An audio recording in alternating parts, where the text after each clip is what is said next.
I feel like The Division has always been in development, ever since the beginning of time. In reality, it's only been 3 years, but for Ubisoft, that is an eternity. So now that we finally have it, is it revolutionary? No. Is Ubisoft good again? No, fuck them. But is this a fun game? Yeah, it actually is pretty fun. The game takes place a week after Donald Trump has been elected president.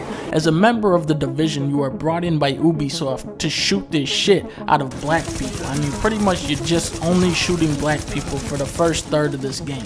But then, Michael Cera's bitch ass gives out flamethrowers to everybody. Piece of shit. So then you gotta shoot flamethrower guys until you piss off the final boss. Bang. Now you fucked up. You play, that's bad. Copy and paste missions, that's bad. Season pass, bad.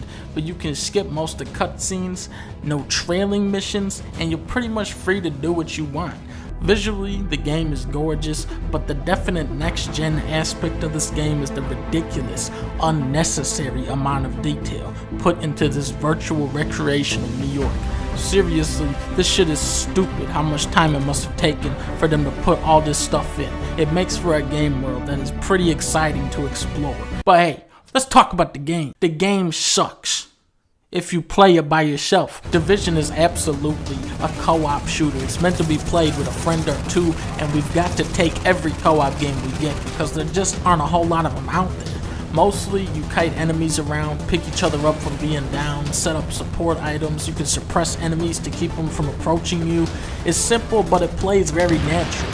I played this game with my friends Woa and Fluppy, and we would often go into the big missions at the entry level, a little undergeared, and the shit got intense. Most of the time because Fluppy says he's a gay vampire, and then he runs into melee range of the bad guys with the sniper rifle as his weapon. We had moments where we kept dying and losing over and over until something just clicks, you know, and we come together.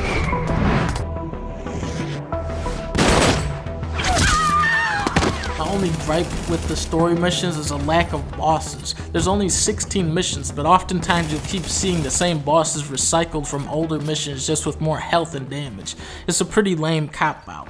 So, you have exploration, you have the main story missions, then you have the Dark Zone, which is the weird experimental part of the game. If you ever played the multiplayer for Kane and Lynch 1, that's what this is, except even more broken somehow. You work together with a big pack of random dudes to fight high-level NPCs for gear drops. Then you go back to the extraction site where you have the option to gun everyone else down and take all their shit for yourself. Of course, that doesn't really ever work because nothing in the Dark Zone really works at all. You can either go into the Dark Zone as a group and troll people who are by themselves, or go in alone and get trolled until you rage quit. Oh my god, here come some assholes. Now that there's only 20 seconds left on the helicopter, now they have to come over here. What? Are you fucking kidding? Spot a baseball bat guy? But stop! That's not fair! That's not fair! Damn it! Fucking piece of shit, Dark Zone! It's a half-baked mess of ideas that were never really thought out, resulting in a hilariously busted up fuckfest of trolling. Should you buy The Division?